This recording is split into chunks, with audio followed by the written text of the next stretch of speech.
Asato ma sadgamaya, tamaso ma jyotirgamaya, mrityurma amritam gamaya. Om Shanti Shanti Shanti. Om, lead us from the unreal to the real. Lead us from darkness unto light. Lead us from death to immortality. Om, peace, peace, peace. Namaste and good morning, everybody. I'm especially thankful to the organizers who have worked tirelessly to make this happen this morning. So I think I'm grateful to them, and we are all grateful to them to have put this together in such a short period of time, and so nice. It was such a beautiful hall. And I think this is my first visit to IIT Delhi. I can't recall having been here earlier, so I'm very glad to be with you this fine Sunday morning. Spirituality comes in various flavors. There are different paradigms, different approaches to spirituality. Today, you can see the subject is the inquiry into the I am, into the self. That's one kind of spirituality. It's helpful to distinguish it from other kinds of spirituality. To understand exactly what we are going to do, it's good. One way of understanding is to understand what it is not. How is it different from other forms of spirituality? One form of spirituality we are all familiar with, very common. That is the theistic approach, the devotional approach, the bhakti approach, where we are told that there is a God, typically omniscient, omnipotent, omnipresent, the creator of this world, all-powerful, controlling everything. And if you want to be spiritual, if you want liberation, moksha, salvation, whatever it is, then you have to have faith in God and devotion to God, worship God, surrender to God. This is one model of spirituality. And it's very common throughout the world. This is one kind. But remember, this kind of spirituality is entirely based on faith. In fact, in the United States, instead of religion, the word that is commonly used is faith. Why? I was just thinking, why? Because in the West, in the US, in Europe, in the Middle East, religion and faith are synonymous. Religion means you believe in something. That's why it's correct to use the word faith for religion. But there are other forms of religion which need not be faith-based, which we'll come to. The problem with this approach is, if you don't believe, especially in an audience like this, young people who are engineers. I've noticed one thing among engineers, why these Vedanta talks are often more popular among engineers in engineering colleges. So engineers like to understand things. They like to understand how things work. They like to take things apart and then put it back together, so you know what's the inner working. Now, if you say you have to believe it, how do I know that these things are true? What religion tells me? Man lo. If you say just believe it, often there might be a lot of people who may not want to believe it. Especially it is said in this day and age, in today's age, there have never been so many atheists and agnostics as there are today. In the entire history of humanity, there have always been people who did not believe. Always. But now, well, there are very large numbers of people who might say, I don't believe in religion, or who might say, I'm undecided, atheist or agnostic. Another model, another paradigm of spirituality is what one might call the yogic approach to spirituality. It is an experience-based approach. Vivekananda became famous for that. How did the young student Narendranath Datta become Swami Vivekananda? He went around asking in late 19th century Calcutta, Sir, have you seen God? Not, does God exist? Do you believe in God? No. Have you seen God? And we know the story how Ramakrishna Paramahamsa said affirmatively, yes, I have seen God, just as I see you even more clearly. And if you follow these in this way, if you do sadhana, you will also be able to see God. So there is this other approach to spirituality, not just believing in something, but there is something, some practice that one can do and actually get an experience, God experience, or the experience of our real nature, self. Vivekananda says, if God exists, we should be able to see God, or experience God at least. If I have an immortal soul, if it's true, I should be able to experience it, feel it. So, for example, something like the Patanjali Yoga Sutras. There you will see, it's not a question of believing in something. So this is a question of experiencing that you are this limitless consciousness, which is called the Purusha there. So sit in this way, breathe in this way, withdraw your senses from the world in this way, turn inwards and focus, meditate and attain samadhi in this way. And the claim is, in these extraordinary states of the mind, you will get extraordinary mystical experiences which will prove to you the claims of religion. So that's the mystical experiential model. And that became very popular in the 20th century. Most of the New Age religious movements in the West are sort of experiential in nature, quote unquote. But there's a problem with that also. The problem is, you may think you are experiencing it, but you may be mistaken. It could be that, all throughout history, the great mystics, what was the reaction of common people to these mystics? That you are crazy. You are mad. Even Sri Ramakrishna Paramahamsa, when he claimed that he was having a vision of Kali, most people in Dakshineshwar and neighboring areas, they called him the mad priest of the Kali temple. So crazy. Today, we are more polite. Neuroscientists will not say you're crazy. They'll say that crazy is not the right word these days. There's a new word, neurodiverse. So you'll say you're neurodiverse.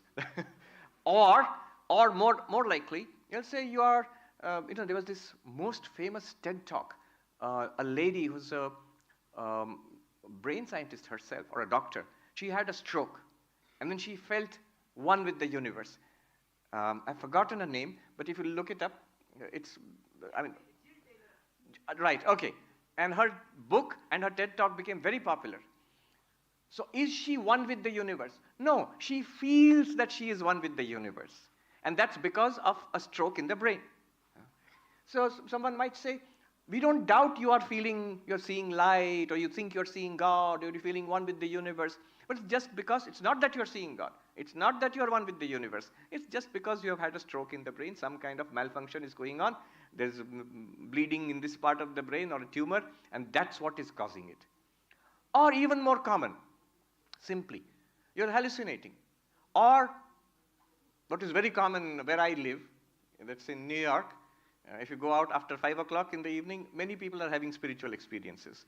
Because, especially after they legalized marijuana, So literally, you step out of the ashram, outside the ashram, more spirituality than inside the ashram.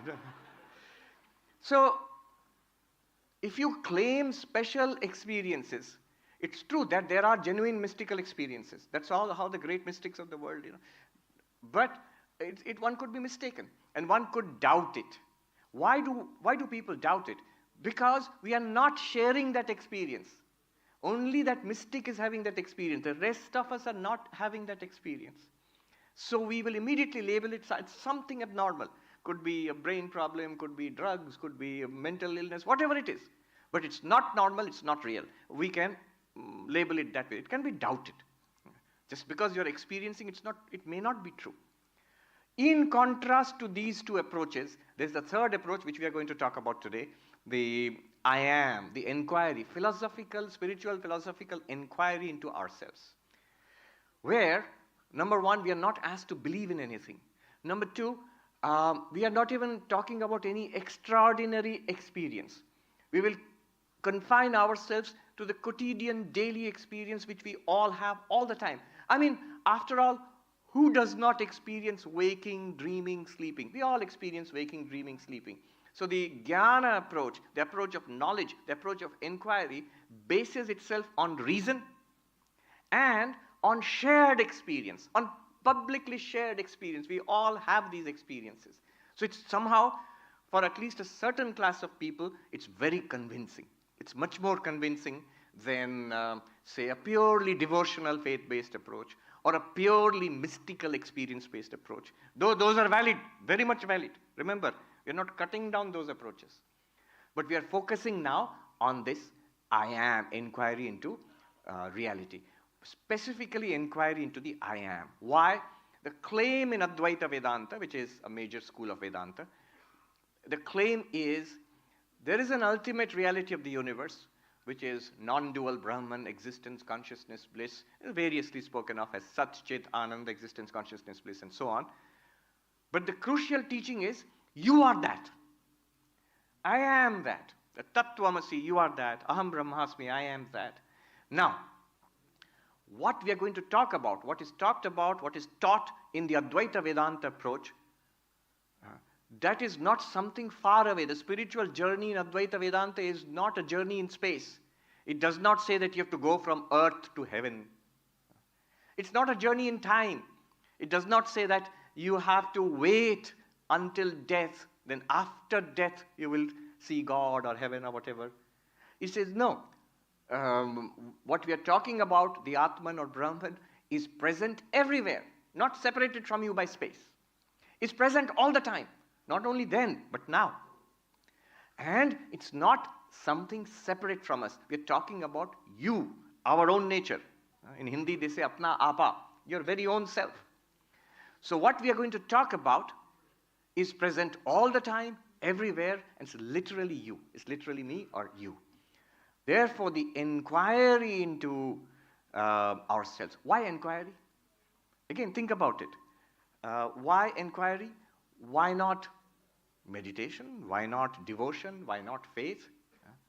Why not social service? Why inquiry? Because if this Atman or Brahman, our own self, if it is present all the time, if it is present everywhere, it's present now, it's present here, it is you, then why don't we all experience it? Why don't we all realize it? Why isn't it a reality for all of us? And the answer is, it's right here, right now, but it's as if veiled by ignorance. Just not knowing, not seeing, not realizing. And if it's ignorance is the problem, if it's that we don't know it, then the answer is always knowledge.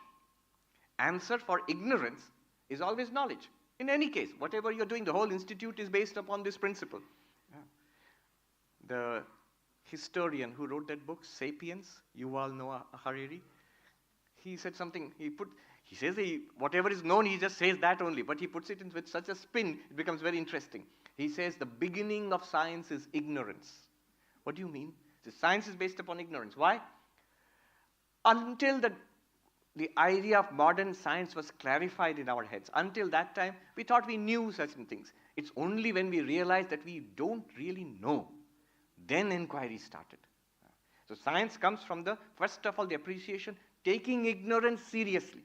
Then only inquiry starts.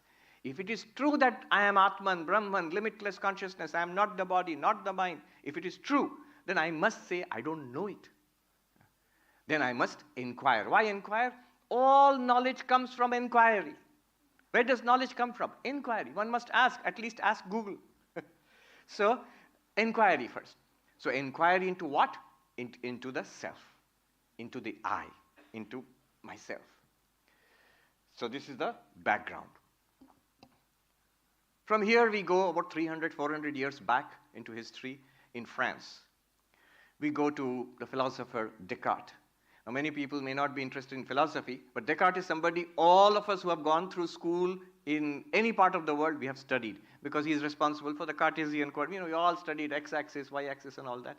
But he was also a philosopher, scientist, mathematician, philosopher, and he was worried about knowledge. How to put knowledge on firm foundations. Because everything seemed to be open to doubt. So how to put it on firm foundation? How can you be sure that what you know is right? That what you know cannot be challenged? How to make knowledge firm? So he started his famous project of Cartesian doubt. That he started what can be doubted. And he found everything can be doubted. What we are seeing, we say by seeing this is the proof. You are all existing. This is the proof that you exist because I see you. But it can be doubted. You could be dreaming. You could be hallucinating. How do you know that this is real? So everything, scientific knowledge, perceptual knowledge, inferential knowledge, and certainly religious knowledge, all of it could be doubted. But we all know, what conclusion did he come to? He found one thing which can never be doubted. And that is the self. He said that his famous cogito ergo sum, I think, therefore I exist. The fact that I'm doubting proves that at least I am there, the one who is doubting. Suppose you can doubt the existence of anything, but try doubting yourself. The very fact of doubting will prove your own existence. Do I exist or not? Well, this question I cannot deny. That question came into my mind. So I exist as the doubter of these doubts, as the thinker of these thoughts. I think, therefore I exist. Cogito ergo sum. I think, therefore I am. That is the literal translation. It's not just a question of thinking. You can say, I love, therefore I am. I imagine, therefore I am. I write, therefore I am. Basically, the self is indubitable. This much is, in philosophy, generally you don't have progress. Same problem which worried, Vyasa and Kapila and Socrates and Plato, the same problems philosophy department till now they're struggling with. But sometimes there is progress. So this is a solid piece of philosophical reasoning. Cogito ergo sum. My own existence, I am, cannot be doubted. And Shankaracharya also came to this conclusion about 700, 800 years before Descartes. He says, Yaeva tasya nirakarta tasyeva atmasa. Whoever denies the existence of the self, it is the self of the same denier. Just by the act of denying its existence, you have proved its existence. So one's own self cannot be denied. It is impossible to deny it. It's a solid piece of reasoning. It is indubitable. The I am is indubitable. You cannot challenge it, you cannot deny it. Not only is it indubitable, but something more can be known about it. This more can be known about it. Let me just refer to Descartes' own words. He came to the conclusion, my own existence cannot be challenged. It's indubitable. But then he said, I exist, surely. But what do I know about this self, this I, which exists? I don't know anything about it. He writes, it is passing strange that which I am absolutely sure of, I don't know anything about it. And that which I know so much about, I cannot be sure of it. What do I know so much about? The world, including the body. I know so much about these things, and what Descartes knew 300 years ago, we know much more now. We know so much about these things, but everything is open to doubt. One thing Descartes said cannot be doubted, your own existence, you, the self, the psychological self. But we don't know anything about it. What is it?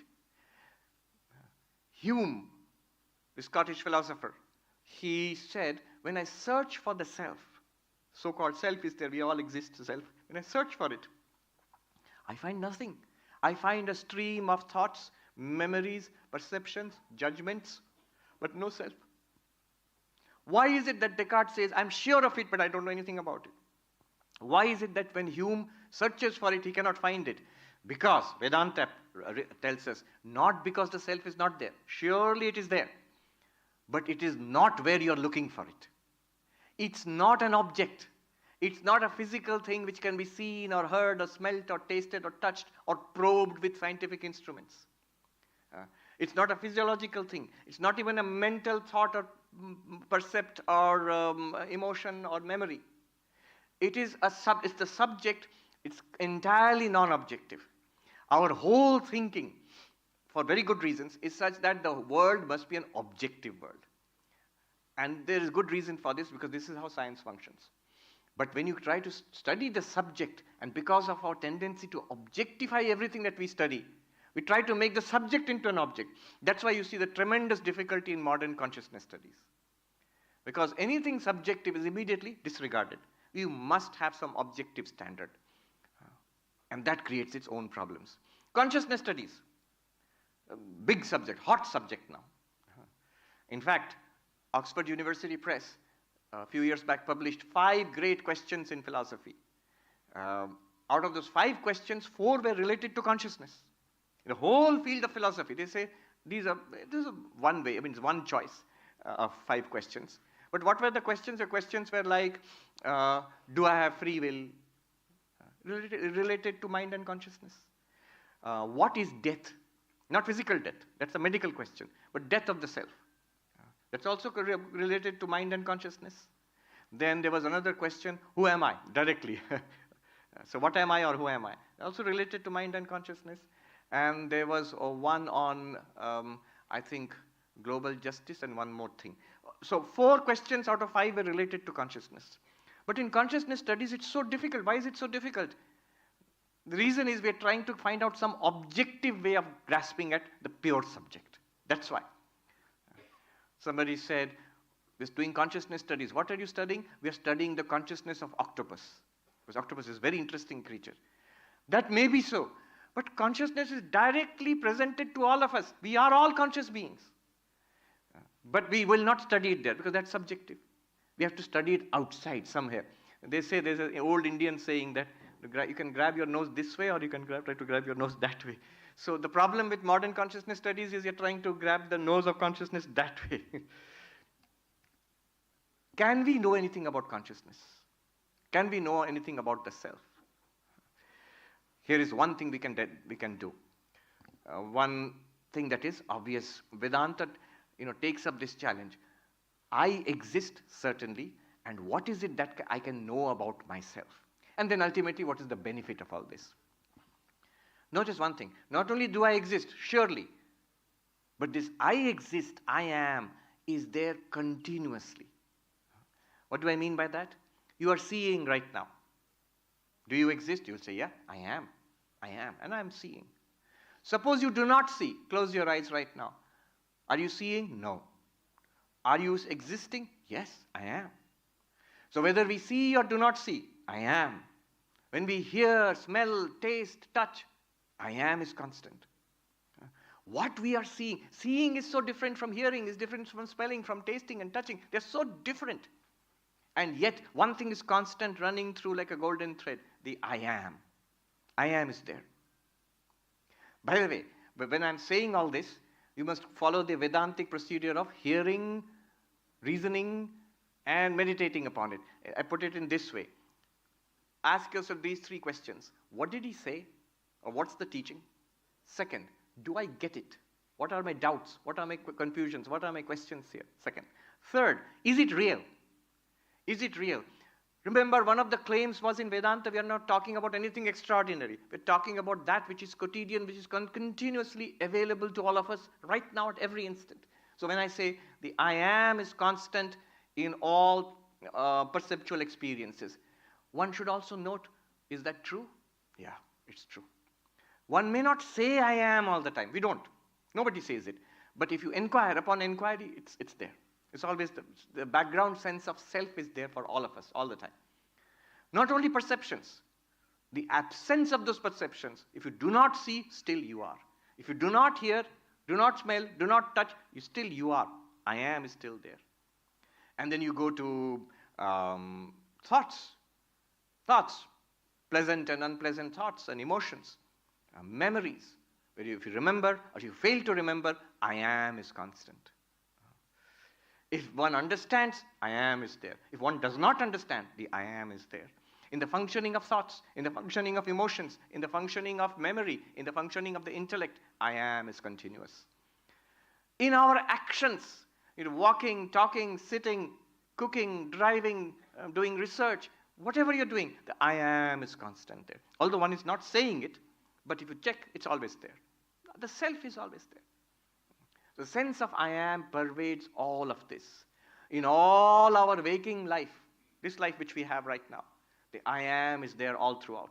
Everything else changes. People change, events change, day and night changes, our thoughts change, our perceptions change. The I am is constant.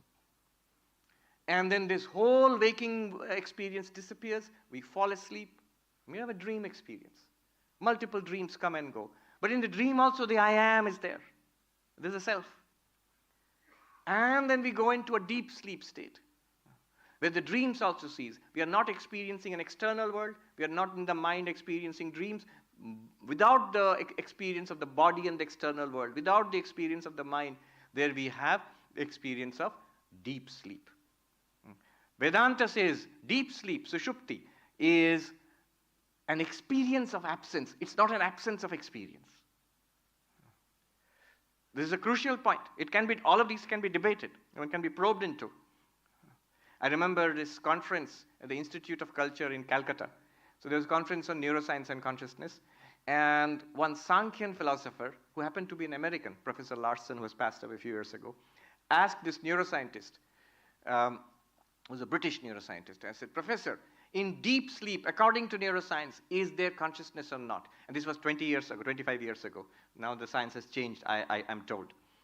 So at that time, the professor said, the way we define consciousness in deep sleep, there is no consciousness. And the Sankhyan philosopher said, see, here's the difference. From the Sankhyan or the Vedantic perspective, in deep sleep, there is only consciousness. There is nothing to be conscious of. There is no object to be aware of. Deep sleep is just like this. I am with my eyes open, I experience the world. Eyes closed, I experience the world of mind. If I shut down my eyes and senses, if I shut down my mind, if I can, like deep sleep, I am still there. Consciousness is still there, but nothing to experience. And so there is no experience of an object or a subject. That is deep sleep. An experience of absence, not an absence of experience. I am is continuous. In all our perceptions, all our thoughts, all our activities, in waking, dreaming, and deep sleep, it is continuous. Why am I saying this? What do we know about the I am? We already know two things. It cannot be doubted. In fact, it's the only thing that cannot be challenged in our experience. The only thing that cannot be challenged is the sense of self. Second, it is continuous. It is continuous. Everything is known after we know ourselves that I am, then I know this world. Or I know my dreams. Or know whatever, religion, science, whatever. But the I am is revealed by itself. Nothing else reveals the I am. This is the Vedantic idea of swaprakasha. The I am shines, and in its light, the body and the mind and the external world is revealed. 3 results so far. Indubitable. The I am, the self, is indubitable. It is continuous in the midst of all changes, in the midst of presence and absence. It is the illuminer of presence and the illuminer of absence. And third, it is self-revealing, what is called self-luminous. In Vedantic, in the Upanishadic language, very beautiful poetry, that shining, everything else shines. By its light, everything here is illumined. Tameva bhantam anubhati sarvam, tasya bhasa sarvamidam vibhati. That shining, everything here is illumined. By its light, everything shines. You shining, the I am shining, you shining, everything here is revealed. By your light, everything is illumined. Now, this indubitable, continuous, luminous self, I'm using self and consciousness interchangeably. Can we, quote unquote, experience it? And what would be the purpose of doing this? The Vedanta makes this amazing claim. All our problems, in an existential sense, in a philosophical sense, at its deepest, are because of our inability to know what we truly are. If we would appreciate ourselves for what we truly are, already we are, everything would fall into place. Our problems would be at an end. Be careful. When the Vedanta claims that dukkha will be transcended, fulfillment will be attained, that's only in the most deepest existential sense. Not that if somebody has cancer, if you get enlightened, your cancer will be cured. No. Sri Ramakrishna, he passed away from throat cancer. He was a fully enlightened being. But did that cure his cancer? No. Physically, the world will go on in its own way. But is there something, what can spirituality do for us? Is there something that can give us peace and strength to deal with life in a much more effective way and a much more fulfilling way? That's what spirituality can do for us. The Buddha put it most effectively, I think, most beautifully. He said, it's like being hit by 2 arrows. When you're hit by an arrow, the person, there's so much pain and suffering. And suppose the person is hit by a second arrow. How much is the pain and suffering? Now, the first arrow is what the world throws at us. Old age, disease, death, frustration, societal problems, organizational, family problems, relationship problems, health problems, fear of death. All of this is what the world, the death, physical death itself, is what the world throws at us. First arrow. Second arrow is our reaction to it. The fear, the terror, the dissatisfaction, the anger, the jealousy, the bewilderment at this world. Our reaction to it. And the Buddha's point was, it is the second arrow, our reaction to this world, which causes suffering. The world by itself does not cause that much suffering. It does cause suffering, but by itself not so much. I know so many doctors, they'll immediately say that's absolutely true. Swamiji, we know so many patients. A patient with a serious life-threatening illness, when he's told about it, they react with dignity and calmness and they deal with it. Sometimes there are patients with minor problems. You'll think the world is ending, the way they react. And the relatives are even worse. So, it is our reaction to the problem which causes more suffering for ourselves and others. Not the problem, not the physical problem itself, not so much. So the Buddha says, what I am teaching, and in general, whatever spirituality, all kinds of spirituality, including Vedanta, whatever, it will deal with the second arrow. It will deal with our reaction to the world. How we react and we engage with the world. That will be totally changed by spirituality. About the first arrow is you need IIT, AIMS. So the good thing is to combine both. I was invited to give a talk at a hospital in Arizona. Yes, in Phoenix. So they were doing a program on mindfulness to manage pain. And I said, look, this is wonderful. It's a hospital which is dealing with pain through therapy and medicine and mindfulness. So you are dealing with both the arrows. The first arrow, you're dealing with it with pain, with surgery and with therapy and medicine. The second arrow, you're dealing with it mindfulness and other counseling and so on. So deal with both the arrows. Now, in the final part of this presentation, can we, this is the background, theoretical background so far. Can we actually get a feel for this, what we are talking about now? We will go through an exercise and then stop and take questions. This exercise is based on the Taittiriya Upanishad. It's an inquiry into the I am. To step by step take us deeper and deeper into our experience till we get a feel for it, what Advaita Vedanta is talking about. Taittiriya Upanishad, an inquiry into the self. Now I'm going to go through this process. I invite you all to walk with me. How do you walk with me? Listen carefully. This is Shravana. It should be able to answer the question, what did he say? What did the text say? Second, do I get it? I know what he said, but do I get it? Do I understand it? Or are there doubts? Third, I know what you said. I understand it. Is it real for me? Is it a fact? Like I am sitting on the chair, now it's a fact for you. Like that, is it a fact? What you just said. So 3 steps. What did he say? Do I get it? And is it real for me? Is it real for me? Each step you check. First, I will give you the procedure, then we'll actually try it out for a short while. It's from the 2nd chapter of Taittiriya Upanishad. Who am I? What is the self? Instead of saying Atman, Brahman, it start with, point it out. One sadhu said nicely, Aapko bacche jaisa banna padega. Like how? Like a child. How? आप बच्चे से पूछिए, I hope everybody understands Hindi, and I'll translate. आप बच्चे से पूछिए, नाक क्या है? What's a nose? You ask a kid. The kid will not say, naak is called nasika in Sanskrit, or kid will not say that organ by which we breathe and smell. No. What will the kid do? This one. We have to be like the child which will point directly to the object. Directly point to the object. Now most of this, what will point out, will be subjective, in your own experience. The body is physical, I can point that out. The rest will be in your own experience. So you have to directly point. First here, second theoretical understanding, third, look at it in actual reality, because it's present. Notice it.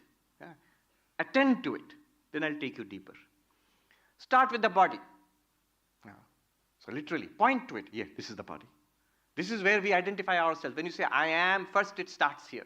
It doesn't start with the world, it starts with the body. I am this body. And then, Vedanta goes through an inquiry. It's deep and quite extensive. I will just use 2 arguments. And these arguments, one must understand the argument and then actually apply it to see whether it works or not. Am I the body? Here, this body. Attend to the body first. Yes, this is the body. Am I the body? Vedanta, the Upanishad, Vedanta, in fact, the commentators, they ask us to consider the body is something that we are aware of. It's an object. I am the subject. It is drishya, something that you see, an object of our senses. Whatever we experience, the object must be different from the subject. This is a basic principle of philosophy. The knife cannot cut itself. The thing does not operate upon itself. So if the sense is objectifying something, it must be something different from the sense. So I see just as I see the bottle and the bottle is different from the eyes, in the same way, I see the body, I touch the body, I can hear the body, I can smell it, I can taste it. All five senses objectify the body. I am the subject, the body is an object, just like anything in the world is an object. I cannot literally be the body because subject and object must be different. Drashta and drishya must be different. First argument. Second argument. I am conscious of the body. I am aware of the body. So, the body is not aware of me. Look, I am aware of this. Is this aware of me? Is it saying, Sarvapriyananda, hello? No. Our sense, look at your own experience. The consciousness is always with the subject, not with the object. Where do you find consciousness? In yourself. And everything else is presented to you. So the body comes to you as a non-conscious entity. You alone are conscious. You're conscious of the body and everything else. Here someone might ask, just a minute, Swami. All those people sitting next to me, they're also conscious. You can't say, I am only conscious. But only your own consciousness is revealed to you. Look at them. Their consciousness is not revealed to you. You infer that they are conscious. Just like in this body, I am there, I feel conscious, and in all those bodies, there must be a conscious entity. And they are not zombies. There must be conscious entities there. But you don't directly experience their consciousness. Just as you directly experience their body. If you were a telepath, you could directly experience their mind, but you will never ever directly experience consciousness because consciousness is not an object. It can't be experienced as an object of consciousness. So you are conscious of the body. The body is not conscious of you. So, conscious and not conscious, they cannot literally be the same thing. All this I'm explaining in Sanskrit, they will just use two words. Drashta, drishya must be different. First argument. Second, chetana, jada must be different. So therefore, you are not the body. What was the argument? Two arguments. One is body is drishya, you are drashta. Body is object, you are subject. They have to be different on principle. Therefore, you cannot literally be, you the conscious being cannot literally be flesh and hair and bones, no. Second argument, you are conscious, the body is non-conscious, though it feels conscious because of your presence. Second level. If I'm not the body, body is there. If I'm not the body, Upanishad says, Anyantaratma pranamayaha. The self is there, no doubt, but it's not the body. Where is the self? Something more inner, more subtle. What's more subtle? The whole process is to make our minds more and more subtle until we realize pure consciousness, that we are that pure consciousness. We go from the body inwards. Inwards does not mean physically inwards. If you go physically into the body, you will find more body. And the wet and gooey and ugly part of the body you will find. No, inwards in your own experience. So, breath. Prana, of course, the whole prana, but breath. Breathe in and breathe out. Notice that breath. Again, the same arguments. Am I the prana? The same arguments. Can you observe the prana? Of course you can. The whole, your vipassana, mindfulness, meditation depends on that. Breathing in, I'm aware of breathing in. Breathing out, I'm aware of breathing out. What Vedanta will take away from it, you are the observer of the breath, you are the subject, you are the drashta, breath is drishya. So prana is drishya. You are conscious, prana is not conscious. See, I am aware of the breath. Is prana aware? Not to my knowledge. It is just a biomechanical pumping of air in and out of the body and the circulation of oxygen throughout the body. So, because I am aware and I am the subject, I am not the breath, which is the object, which is not aware. Upanishad says, go inwards. Anyo antaratma manomayaha, the mind. What is subtler than the body, subtler than the prana? The mind. Thoughts, emotions, memories, judgments, attitudes, opinions. This memory, and these thoughts which are going on in the mind. Am I the mind? This is the point where most people will say, yeah. That's what most people who we do not reflect, we take ourselves to be embodied minds. I am this body with a mind in it. I am a mind in a body. I'm an embodied, that's what we call a person. A person, a body with a mind. But am I a mind? Apply the same logic. Can you objectify your own thoughts? Yes, that's what's called introspection. Look, I'm aware of my thoughts. I can take a look right now. And I am the drashta, the thoughts and the emotions are drishya. If I say I don't feel well, I feel unhappy. If you feel unhappy, then you are aware of the unhappiness in the mind. The unhappiness becomes an object and you are the subject. And you are aware of it. Dramatic. This is where Vedanta goes further than modern consciousness studies. Modern consciousness studies, they don't make a distinction between mind and consciousness. Vedanta will say, notice, you are aware of the thought. The thought is not aware. What does that mean? Just think a thought, A, B, C, D. Notice carefully, right now, think A, B, C, D. You are aware of A, B, C, D. Is A, B, C, D aware of you? Is it saying, Swami, you have not thought me for a long time? No, it's not aware. Clearly, it's ridiculous. A, B, C, D is like mental chatter. So you are aware of it. You are conscious. Thoughts are not conscious. Since you are conscious and thoughts are not conscious, you cannot be the mind. Conscious and not conscious cannot be literally the same. They are contradictory. So you are not even the mind. Mind is there. Prana is there. Body is there. Not even the mind. You are the witness of the mind. Go further. A further subdivision is made in the Upanishad of mind and intellect. That capacity of the mind which we are using right now to understand all this, we're trying to grasp it, that's called intellect or buddhi. Am I the intellect? Many people think that. I am the intellect in this body-mind. I am intelligence itself. But the intelligence, can we observe the intellect at work? Of course we do, especially here. The students will all have that experience. I'm trying to get this concept, this mathematical equation. I don't get it. That's the intellect working.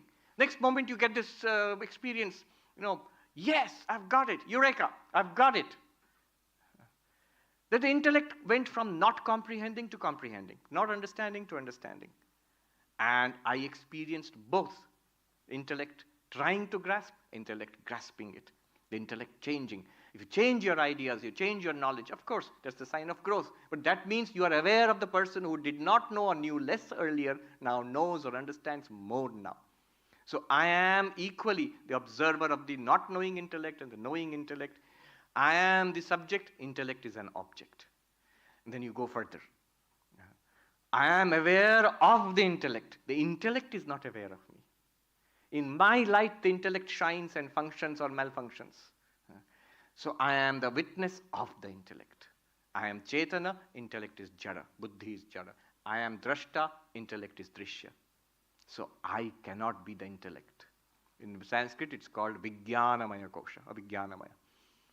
Then what am I? Turn further inwards. Clearly I am there. So what? It must be something more subtle.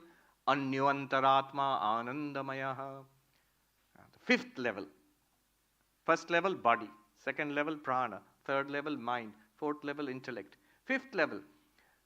Imagine where you're not aware of the external world, you're not aware of the body, the prana, the mind, the intellect. You'll get a blank. You shut down everything, you get a blank. Like our experience in deep sleep. So that gives a clue about this Anandamaya. Normally we don't think about it, but Upanishad says that's there. That's the deepest psychological level of our existence. Just the blankness. Am I that blankness? Am I nothing? No, because that also comes and goes in deep sleep. That also is experience, that experience of absence which I spoke about. That is also not conscious. You are conscious of it, though you may not be able to formulate it when the mind is not working. So because I am Drashta, that Anandamaya is Drishya, I am Chaitanya, Anandamaya is Jada, I am not the Anandamaya. It's called the causal level. Then what am I? See, what has happened is every possible candidate for the self has been examined and rejected. On what grounds? Drashta and Drishya, Chetana and Jada. These are just two. There are many such arguments to show that we are not these objective, non-conscious entities. See, what I'm doing here, what the Upanishad did, is exactly what David Hume did. This is being done in a very extensive way, just examining whatever presents itself and to see that, is it the self? Am I this thing? No, it's not. So I am none of these. So do I not exist? Whatever I thought I was, you have shown me, Upanishad has shown me I am not that. Then I don't exist, but surely I do exist. The student asks in the Upanishad, Asad Brahma iti Veda chet. Suppose you come to the conclusion, then this Atman Brahman is not there. The teacher says, Asanneva sabhavati, then you will not exist. We are talking about you. But you surely do exist. That is the one, what Descartes found, the one indubitable fact of our existence. Then what am I? And here's where I always tell the story of the 10th man. I mean, I've told it ad nauseum, but it's important. This is a strategic moment to tell it. We all know the story. 10 people, 10 friends crossed a river, ancient Indian story. 10 friends crossed a river, and then they thought, have we all crossed, or did somebody drown?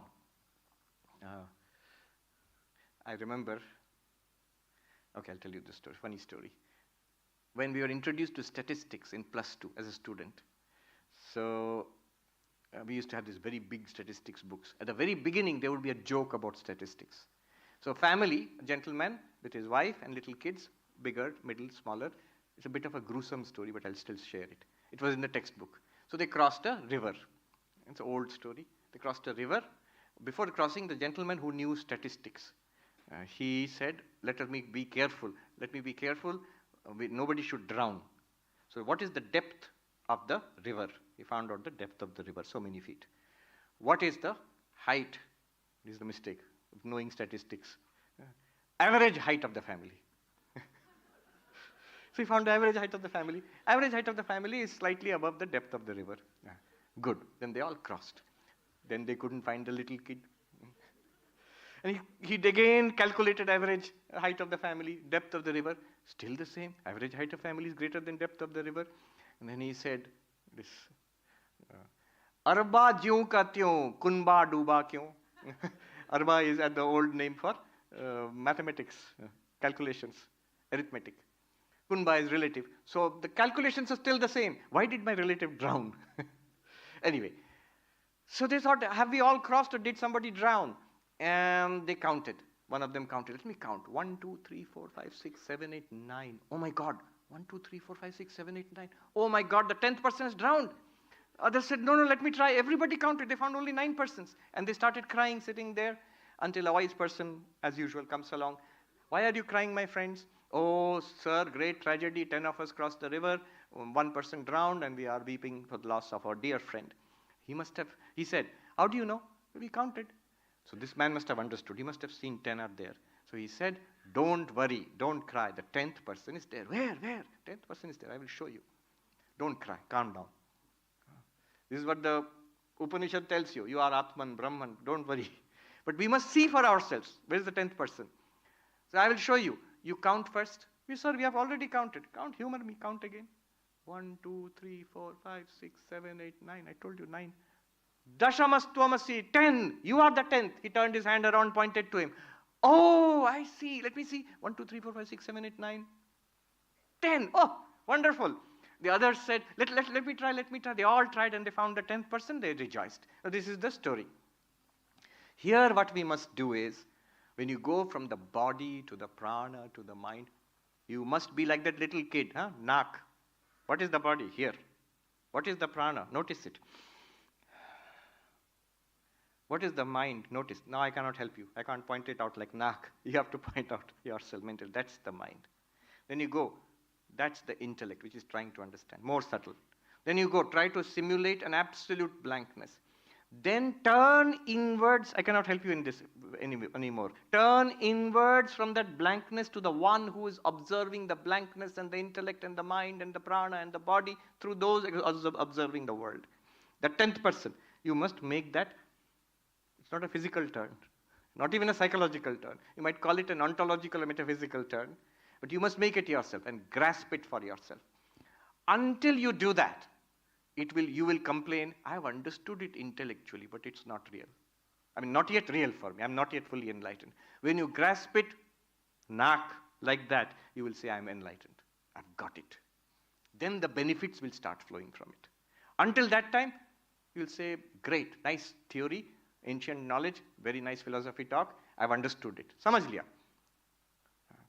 All right. Now this is the background. We will do a short exercise with this. Remember these 5 steps?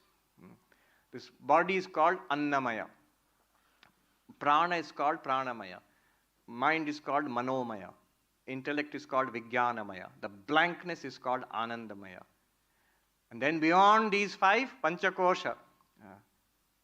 Panchakosha vilakshana atma, separate from this, witness of these five, is what? Is called what?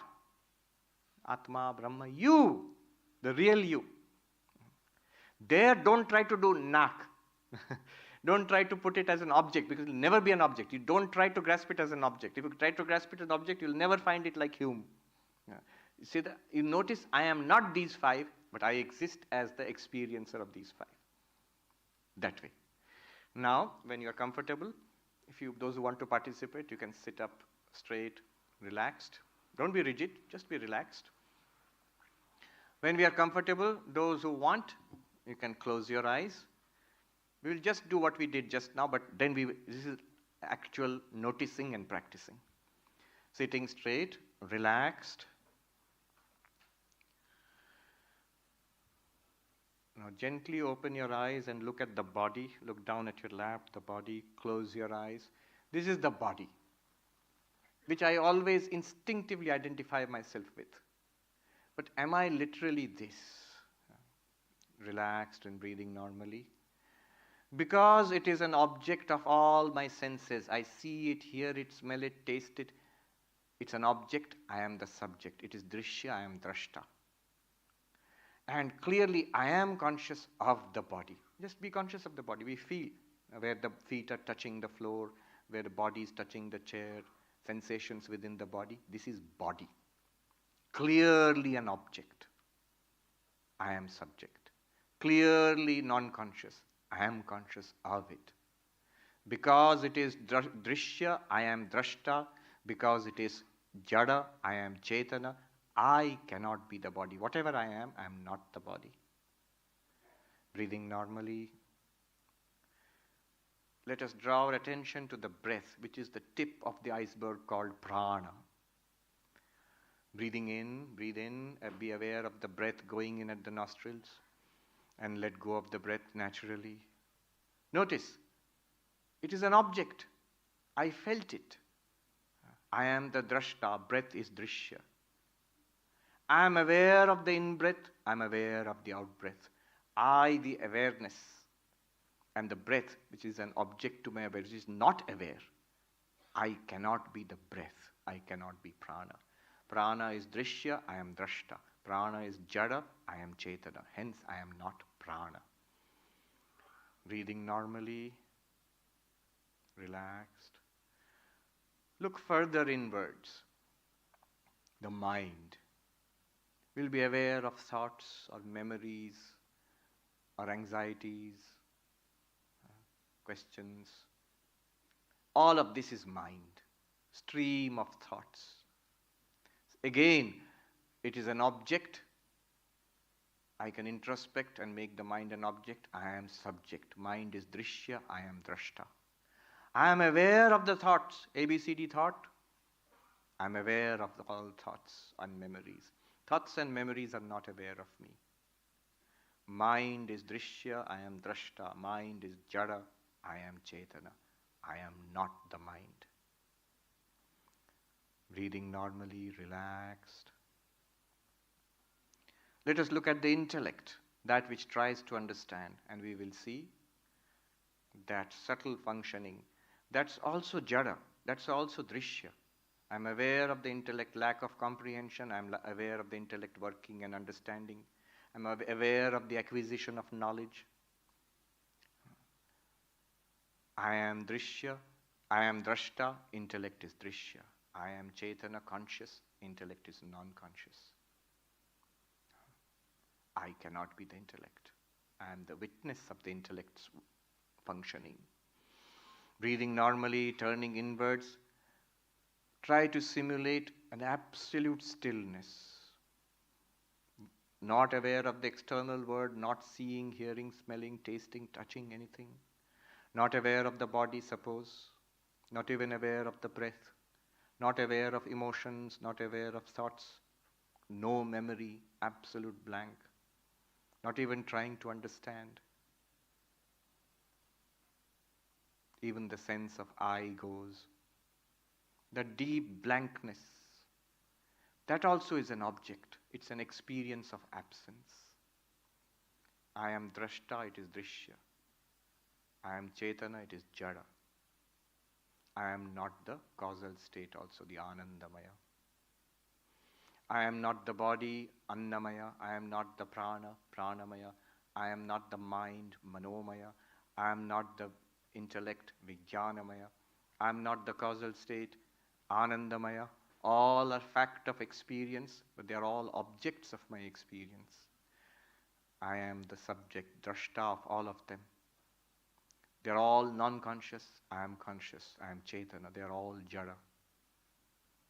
Remembering the 10th man, from the deep silence of the Anandamaya, the absolute stillness, appreciate that stillness, the complete silence, the complete nothingness is also illumined by me consciousness, by the self, which is consciousness itself. Without trying to objectify the self, I know that I am awareness itself. I shining the 5 levels of body, prana, mind, intellect and anandamaya, they are revealed to me. By my light they shine and reveal in so-called external world.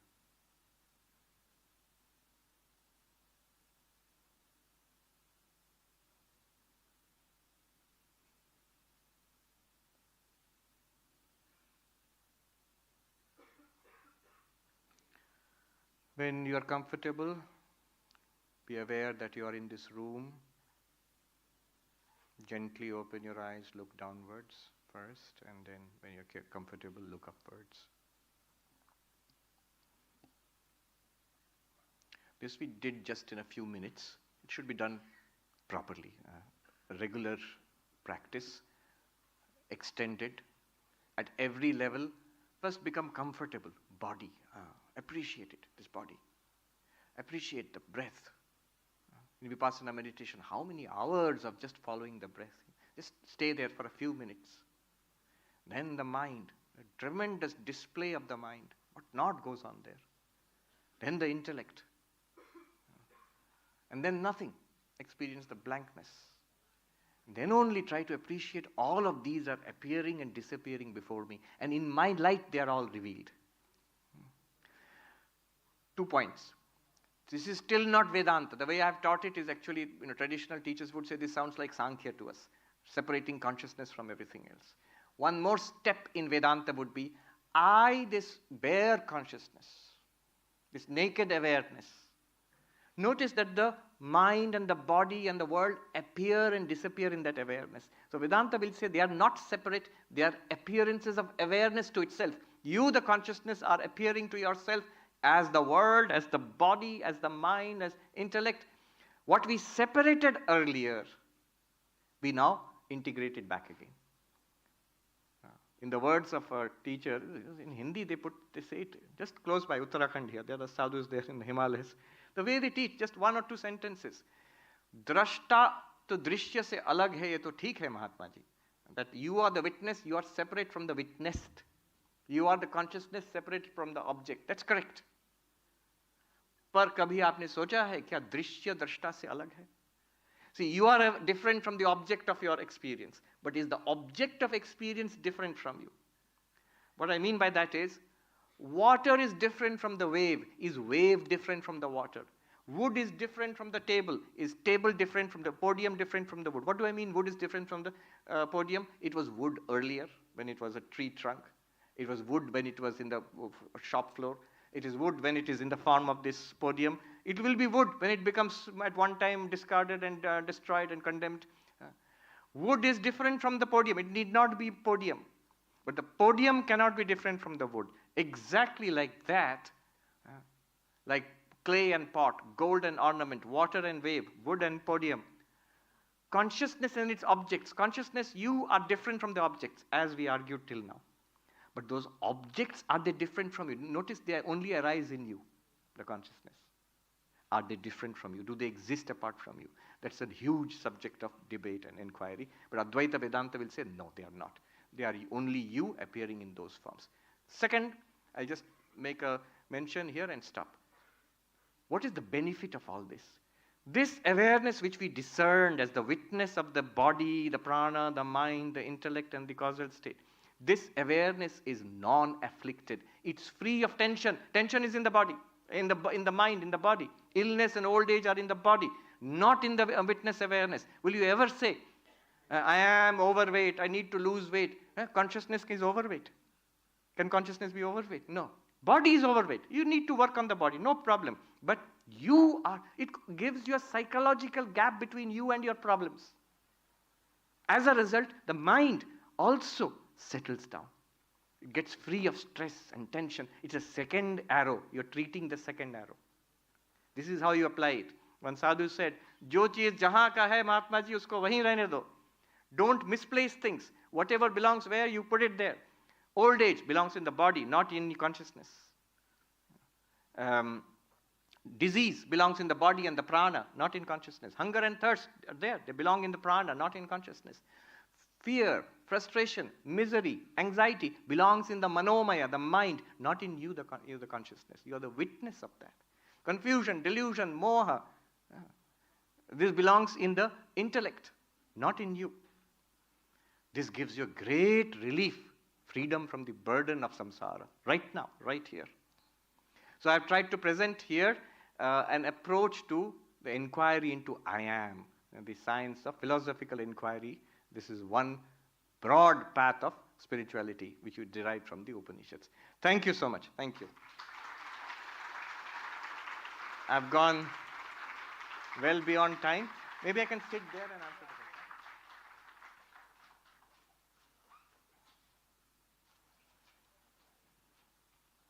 question. So what we'll do is, there'll be a microphone. Where is the microphone?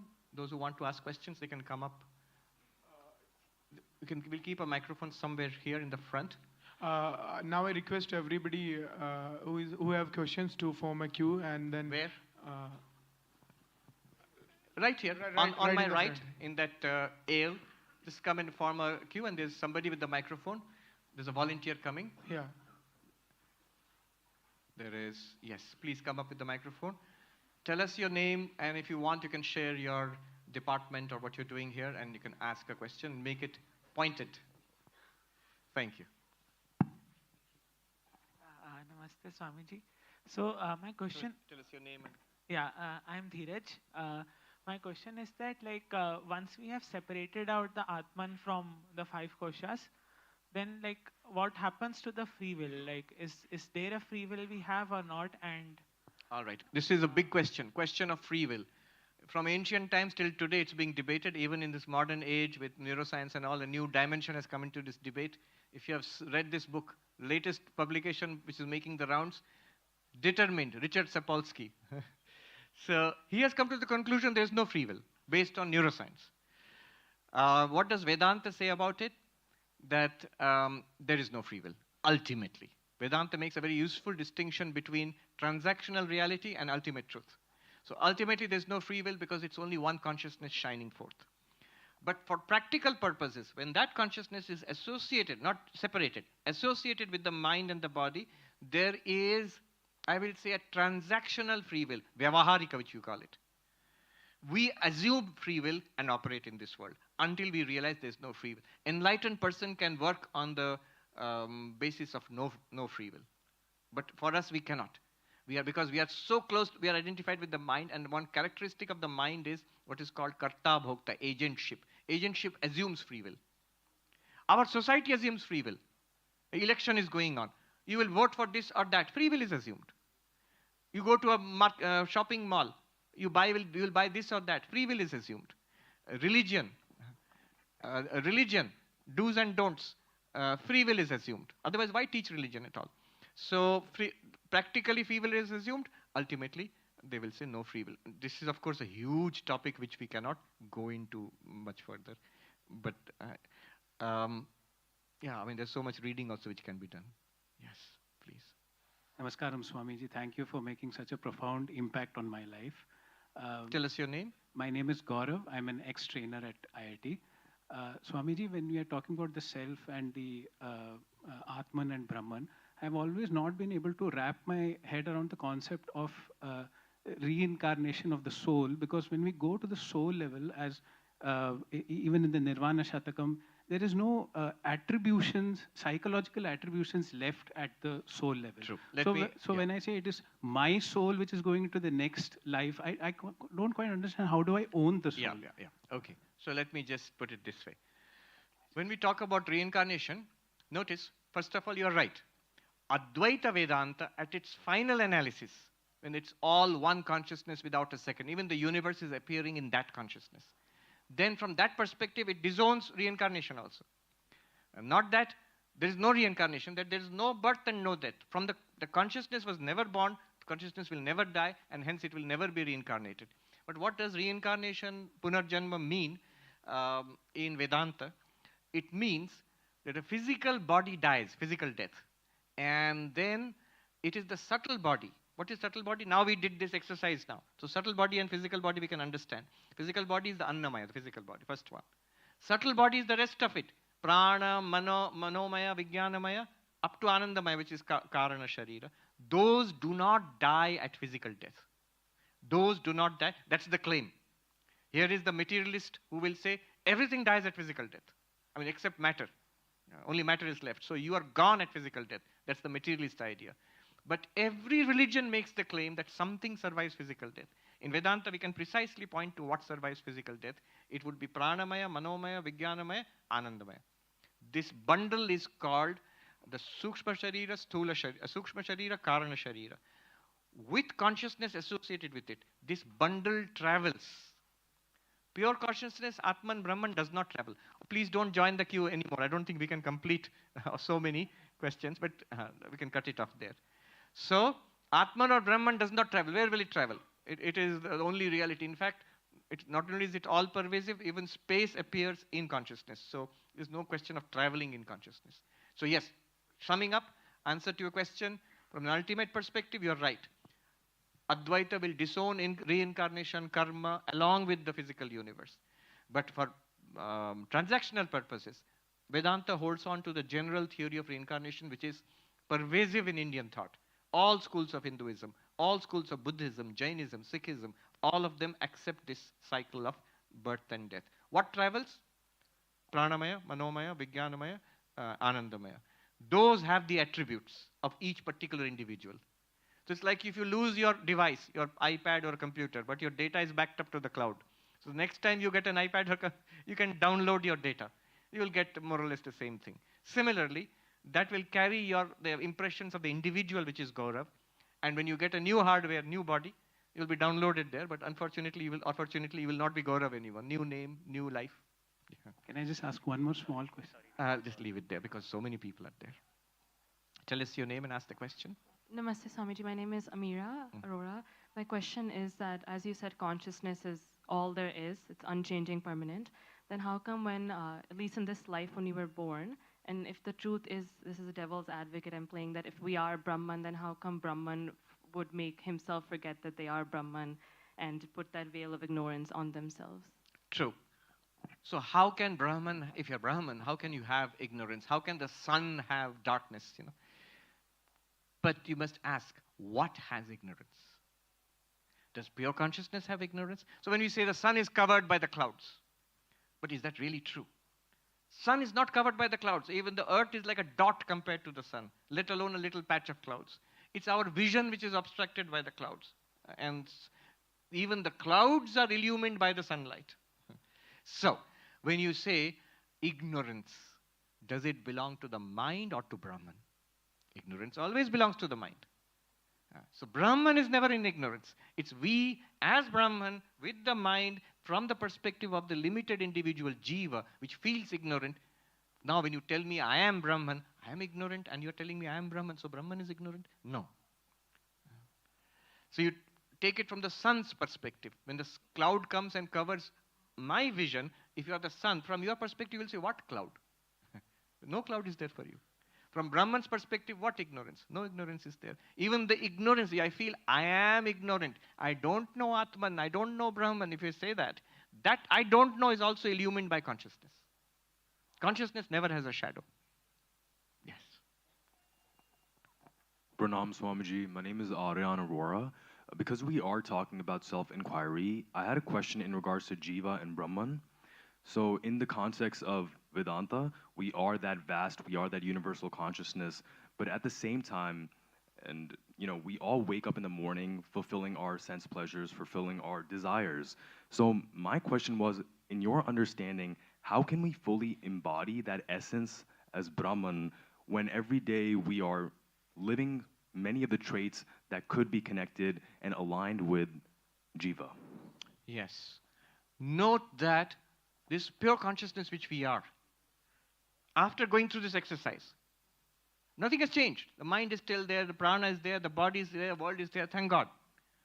But now we know that we are not limited to this body-mind. We are awareness with a body-mind. What change is there? Only what Vedanta tries to do is bring about a paradigm change. First of all in our understanding, and then in reality for us. What's the paradigm change? Before this we thought, we are not denying consciousness. We are saying, I'm a body with consciousness. Now we're trying to convince you you're consciousness with a body. And that's a huge difference. Once you make that change, what am I? I am consciousness with a body and mind and with a life. Then when you try to live life, you will see it's much easier. It's much easier. Many things which we desired will seem unimportant now. Many things which we suffered and we thought were terrible, those things will still be there. We will not think it's so terrible anymore. Yeah. Thank you. Yes. So my question is regarding... Tell us your name and ask the question. My name is Mahesh and I'm a PhD student here in mechanical. So my question is regarding, in the end you said integrating the consciousness with a thing that is beyond the fifth level of intellect. Or integrating your identity, or saying, I am that one, beyond the fifth level. Yes. So, and in the deep sleep, when you said it is the experience of an absence, and in the end, through the exercise, we have experienced that levels. And in the end, you said that now we have to integrate these two. Yeah. Consciousness and the difference between that. So, in a day-to-day life, even though now we know that there is a difference, yes, we will forget things. Yes. Okay. Yes. So, the practice of this exercise, yes, is it to, the objective of this exercise, is it to do this in cycles so that the difference will diminish? Correct. Beautifully said. What is the object of this meditation exercise? In Vedanta, it's called nididhyasana, non-dual meditation, Vedantic meditation. This exercise follows, this is a big debate. Many people think meditation will give rise to enlightenment, Brahma Gyan. No. In classical Advaita Vedanta, it is hearing and reasoning which gives rise to Brahma Gyan. And this meditation confirms it, makes it natural for us. Shravana and Manana will give Jnana. Nididhyasana, meditation, will give us the result of Jnana. Vivekananda says assimilation of the truth. So this is very much like what you do in IIT or educational institutions. What will the professor tell you? The professor will tell you, come to the class, listen to the talks and read the handouts, then reason it out for yourself and sit quietly and think intensely about it, you will get it. Now if somebody says, so finally I have to sit quietly, then I will get it. Then I will not go to the class, I will not read the handouts, I'll just sit quietly. Will I get it? No. Getting it is from the teaching, the text, the teaching, and from your own thinking. And finally making it a natural thing for us, to absorbing it. As Vivekananda says, you stay with it, he says in his own words, till it tingles with every drop of your blood. Till you realize, Soham, I am that, it becomes natural. As your name is Mahesh, as if natural. You don't have to keep thinking I'm Mahesh. You are not anxious that when I go out of here, I'll forget I'm Mahesh. Morning and evening, I should repeat, I am Mahesh, I am Mahesh, I am Mahesh. You never do that. Because you're so confident in your Mahesh identity, it's always available to you. You never even practice it once. But if anybody asks you, what's your name? You'll say Mahesh. But this Mahesh identity also was given to you only a few years ago by your parents or grandparents. Now it's natural for us. Like this, it should become natural. I am awareness. So we will react to every situation in life as awareness through the body-mind. It will be a huge difference. The practice makes you assimilate it. The practice makes you assimilate. And then the results will flow. Otherwise, it's true, it will seem as if we forget. And then we will react again as body-mind, as the Mahesh construct. And the same thing will go on. We'll complain, I understood it, but my life has not changed. You said I will get peace. I don't get any peace. It's because we must change the paradigm. I am the awareness in which the Mahesh personality, body-mind is arising, and I shall work through that. By the way, don't speak like that anymore. Just say, I am Mahesh and I am listening to a talk. Don't say, I am the limitless awareness shining through the 5 levels of body-mind of Mahesh and listening to a talk. No. Some people start speaking like that. One person wrote to me that I, who am the same limitless consciousness as you, in this lifetime embodied in this body and mind, I'm writing to you as Mr. Mishra. So I said, Bol do na, hum Mishra ji hain. Why talk like that? So don't talk like that, but know the difference. Yes, it's a good point. Namaste Swamiji. Yes. My name is Rahul. I have a doubt regarding the last step that when you said that everything appears in consciousness Yes. and not to consciousness. Yes. So I've tried to reason it out myself, but what I get stuck is that I'm neither able to with full confidence say that it appears in consciousness or to consciousness. Yeah. So like This is actually a huge step. One needs to take it carefully. Everything appears in consciousness. There are only 2-3 philosophies in India, darshanas, which will say that. Nyaya, Vaisheshika, everything will say, others will say it is appearing to you, not in you. They're all separate from you. The materialist paradigm we are used to is that we are this material body, and indeed, from the body's perspective, it's all outside you, and it's appearing to you. But from consciousness perspective, it's all appearing in you. And it's nothing but you. So these 3 stages, the world appears to you, stage 1. The world appears in you. And therefore, 3rd stage, it's nothing but you. You are this world which appears to you. Way to understand it is the dream paradigm. When you wake up from a dream and you analyze it, everything that appeared to you in the dream actually appeared in you and was nothing but you, the dreamer. Okay, just think about that. Same thing you apply to the waking world. Yeah. thank you. Tell us your name. I am Orko. Yeah, if I am the Atman and so is everyone, then why can't I see through your eyes? And how is duality born out of non-duality? Okay, I got it. This is difficult question. I should have been prepared for this. After all, this is IIT. Good question. See. And one last part Yeah. of it is, how is cloud born out of the sun? How is cloud born out of the sun? Yes. So same question as what he asked there, actually. All right. First part of the question is, if I'm the same consciousness in all beings, just as I'm conscious of my own thoughts, I should be able to be conscious of your thoughts. As I am aware of the inputs of these sense organs, I can hear, smell, taste, touch. I should be aware I can sort of hack into your system and like you do in computers. I should be able to hack into your brain and nervous system and be able to be aware of the contents of that. But that's not possible. Maybe some yogis can do it, but it's not natural. We don't have it. Why not?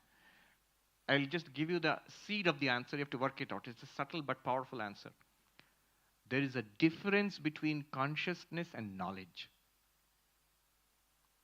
Consciousness shining through mind and sense organs gives us knowledge. And that knowledge is entirely localized in each mind and sensory system. Why this question seems immediate for us is because we have not been able to divest ourselves of mind. We still think of ourselves as the mind, even if I'm saying I'm consciousness. And therefore we think, as at this mind I know all this here, I should know everything there also. But mind is not common to all of them. Consciousness is common to all of them. The question here would be, does consciousness illumine the contents of each mind? It does. But I know who is saying that. Orko is saying that. So Orko knows the contents of Orko's mind and sensory system. Second one, how was cloud formed from the sun? He's not asking a question of geography. He's asking in Vedanta philosophy. How did ignorance ultimately, if everything arises from consciousness, from Brahman, then the cloud of ignorance should have also arisen from Brahman. Here it's very metaphysical. The answer will be it did not. An appearance of the world, an appearance of individuality, an appearance of individual ignorance and freedom, knowledge, all of them are appearances. As far as existence is concerned, nothing happened there. It's like gold. I give this example. You make it into a necklace or melt it, make it into a bracelet, make it into a ring, melt it and make it. You're getting different names, different forms, different uses. Name, form, and use keep changing. But it's literally the same gold. If you ask the gold, why did you change from necklace to bracelet? The gold will say, what are you talking about? I'm gold. I was gold. I am gold. Will be gold. He's doing what is called upeksha, ignoring the name, form, and use. And he can do that because the gold is the reality. Name, form, and use are dependent realities. Okay, I'll leave it at that. The rest is assignment. You have to work it out. Well, Pranam Guruji. Yes. What's your name? I am Harsh Sharma. I am a BTech student. Sir, what I wanted to ask is the golden thread, what we call that, I exist, I constantly exist, and then we mentioned deep sleep. So how do I verify in deep sleep that I still exist? You can't. To verify something, you need the mind and intellect at least. An instrument for verification. That will work only when you wake up or to some extent in dreaming. So when we wake up, we examine the deep sleep experience. The very fact that I'm calling it an experience means consciousness must have been there. After all, what is experience? Simple equation. C plus O is equal to E. Consciousness plus object is equal to experience. Applied for all our experiences. It's awareness with an object. That's what we call anubhava. Awareness with the absence of objects is what we call sushupti, deep sleep. Because it's an experience, consciousness must have been there. Why it seems like nothing is because our idea of consciousness is mind. Certainly mind was shut down there in deep sleep. So it felt like nothing. Pranam Maharaj, my Yes. name is Amola. So my question comes from a place where at the intellectual level, we have certain goals, aspirations and ambitions, and we can also visualize a purpose for our life. Yes. That is one level. And the other level is the unattached self of consciousness. Yes. How do we strike a balance between the two? Yes. Because for monks, it's very easy. It's astonishing to see how they do it. But for a householder, how can they do that? It's not easy for anybody, not even for monks. But I think it's sometimes, it's enormously important for householders, people who are engaged with the world, to have this knowledge. Krishna gave this knowledge to Arjuna, who was in the worst possible occupation, actually fighting and killing people. If he can be spiritual, Vedantic, in the middle of a battlefield, we can be spiritual anywhere. Okay, now your particular question. It's much easier if you have got this knowledge. It's not that you have two selves. What we have done now is just given us a deeper understanding of ourselves. Our understanding of the self went up to intellect, Vijnanamaya and Manomaya, intellect and mind. Now we see we are the witness of intellect and mind. Therefore, we are free of the travails of the mind and intellect, while having the mind and intellect. Now they are instruments for us. So now, knowing that I am not the intellect, I am not a slave to the ambitions of the intellect. Knowing that I am not the mind, I am not a slave to the whims of the mind. Knowing that I am not the body and the senses, I am not a slave to the body and the senses. Therefore, I can now use the intellect well. See, I can decide what I want to do as this embodied self. Who will decide? Intellect will decide. With my light, I illumine it. Knowing full well, I am not this intellect which is deciding. It's an instrument. So I am free of it. I am fulfilled regardless. I am this limited, unlimited consciousness. So this way, as the unattached self, working through this body and mind. The body and mind is not attached to me, but body and mind is entirely dependent on me. I am not dependent on the body and mind. This is the reversal which happens. So you can live and work in freedom and in peace. And your work, you will not be so disturbed by the world, and you will be a blessing to yourself and to the world. Yeah. Pranam Swamiji, my name is Parakram. My question is, Initially, Swamiji, you said that everything appears in consciousness, that everything is or is out of consciousness. Is born out of consciousness, is nothing but consciousness. These are the claims of Advaita Vedanta. Yes. Right. And subsequently, when we did the exercise, there was a certain difference between the material, the subtle, and consciousness. Yes, yes. When we enter into the practical world, our workspace or something, what is the one philosophy out of the two that we should identify with? Is everything around me nothing else but me, or is everything around me, including me,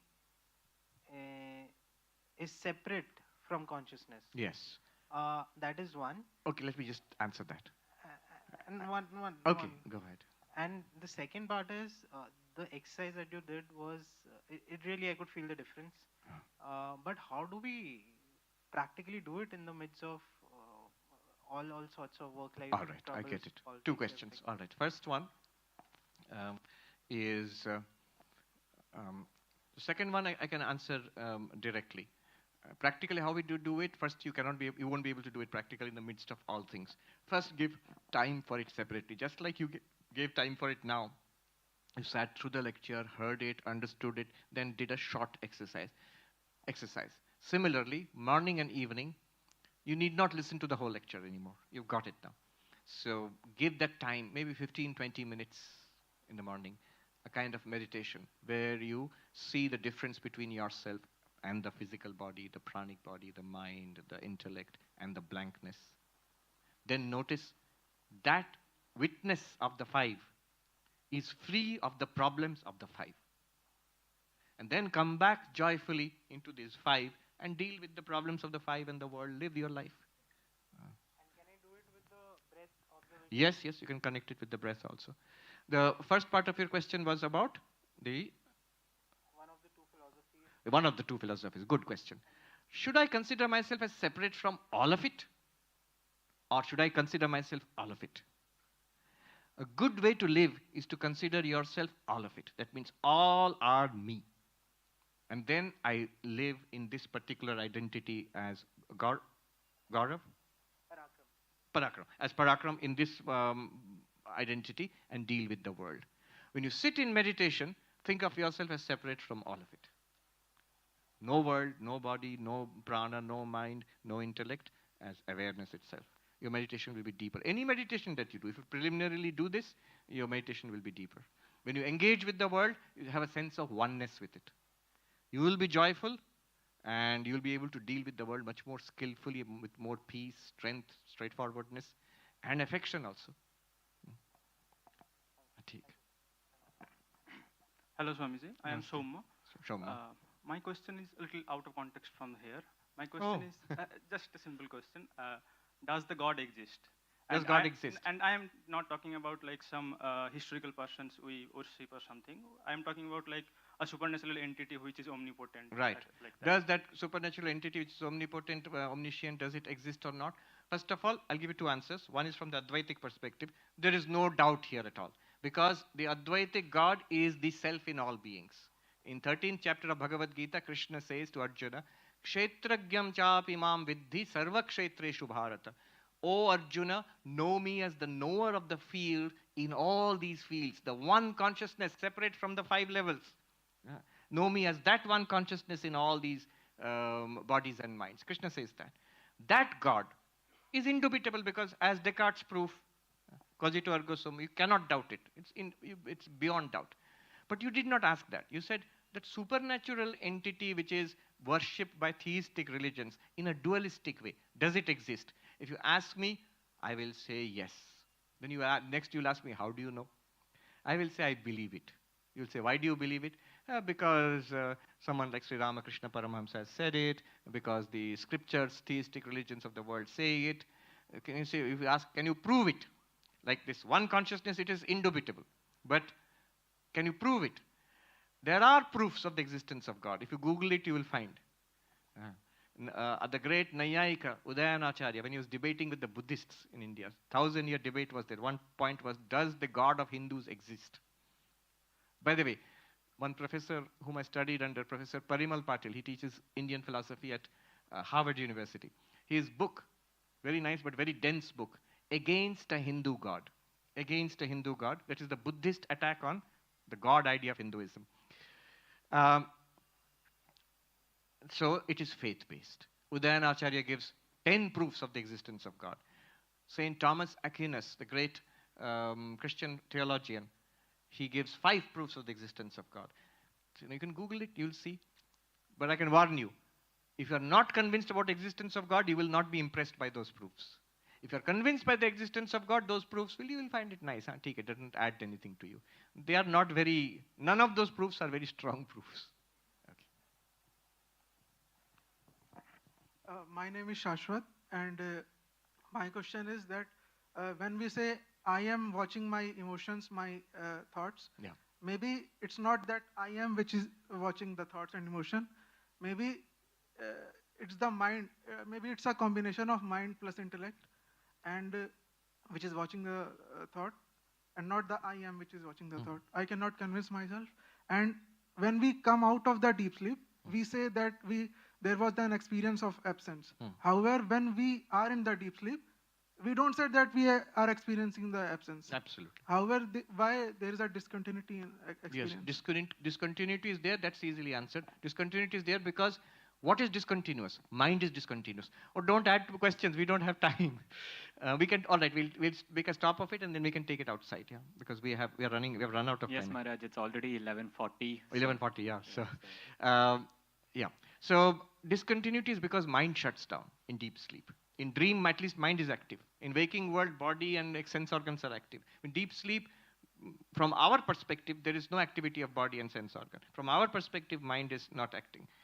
So that's why it seems discontinuous. Again, mind starts when we wake up. Now, the first question is a subtle one. This was raised by the Buddhists. The Buddhist Vijnanavadis, they attacked Advaita by saying, why are you saying that consciousness is illumining, separate consciousness is illumining all? Why not say the intellect itself? It has got its own power pack, battery cell, consciousness. So every thought comes with its own consciousness. It flashes for one moment, goes away. Next thought comes, flashes and goes away. Next thought comes, flashes and goes away. Why not? Why say there's one continuous consciousness in the background? Logical. So there are answers to this. One answer, Shankaracharya's answer to this, is that if that is so, in your view, then consciousness is discrete flashes, one after another. If it's discrete, in between there must be gap. That gap is known or unknown. If the gap is known, then there must be consciousness there. If the gap is unknown, how are you positing a gap? So in either case, consciousness is continuous. This is one argument. Yeah. All right. Thank you, Maharaj. We'll take it up afterwards. Let them ask the question. Remember. Maharaj, it's 11:42. Should we? We'll take a couple of more questions and then we'll take it outside. Yeah. Sure, Maharaj. Yes. Pranam Swamiji. My name is Saumitra. My specific question is that the goal of dualism seems very straightforward. You devote your life to God and you realize God. But what is the goal of Advaita Vedanta? Is it not a cosmic suicide in the sense of that? Is it not a cosmic suicide? That there is no birth, there is no rebirth. True. And you never come back. Is it a suicide? No. What will happen is this world will keep appearing anyway, right now. Even if one has very seriously appreciated I am consciousness, then what is happening now? Same world is appearing before you. Instead of saying that there is a separate world created by a separate God and we have to live in this world and worship God, what this is doing is, it's saying that this whole world is your manifestation. So as long as you are manifested as individual being, you will live in oneness with this world and your ethics, your life will be, you will live this truth basically. That's called the concept of a Jivan Mukta. However, one may be comfortable with this one or that one. It's not that you have to follow this one. There's no compulsion at all. If I am comfortable in the dualistic mode, it's much more natural to me to feel that I am an individual being, God is there, and I worship. And even if you say it is faith, it's good. It's faith. What's wrong with faith? I say it's faith. I believe and worship and work in faith. Nothing wrong with that. In Hinduism, it's full spectrum, I say. All these approaches are entirely. So it's not cosmic suicide because cosmos will still appear. But I as an individual being You will become a reappear means you will be appearing. You will realize yourself as a limitless being, and this individual will appear as long as the prarabdha of this individual is there. But you will see, I am not limited to this individual. I am the one reality behind all individuals. They arise and disappear in me. Instead of continuing as a wave, instead of even continuing as ocean, you will see I am water in which the wave and the ocean both appear and disappear. Yeah. Thank you so much. Let's end here, and we will discuss outside. We'll take it up. I'm sorry for those who were standing for such a long time. Thank you so much. Thank you. Thank you. We now invite Professor James Gomes to give the vote of thanks. First of all, it's really our honor and privilege to have with us Swami Sarvapriyananda. It has been one of our dreams to have him here, and he has, in his very busy schedule, he has consented to be here for this, short period with us. I don't know how else to say these words, but really we are honored to have and privileged to have him here. And I would also like to thank all the students who are from the NRCVE, the Institute, IIT Delhi, and also the Department of NRCVE, who have actually made this whole thing instrumental. The students and the faculty, two of the faculty who were there associated, Keshav and Soumya, who have done a lot of work, Ravi, Saurav, Rahul, and also Sangeeta, who have actually been in the background helping us. The head of the department, Kanika Bell, and Bhupinder, and all the people who are here. Also people from INA who have actually been volunteering and taking care of a few things. So thank you very much, and thank you, all of you, for coming here on a Sunday afternoon, morning, and being here to actually listen to Swamiji, and being here to listen to these wise words. Thank you very much. And one thing I would like to say is that, we'd like to have, some privacy. So please, let us, move out first, and then we'll kind of talk to you later on about this. Thank you very much.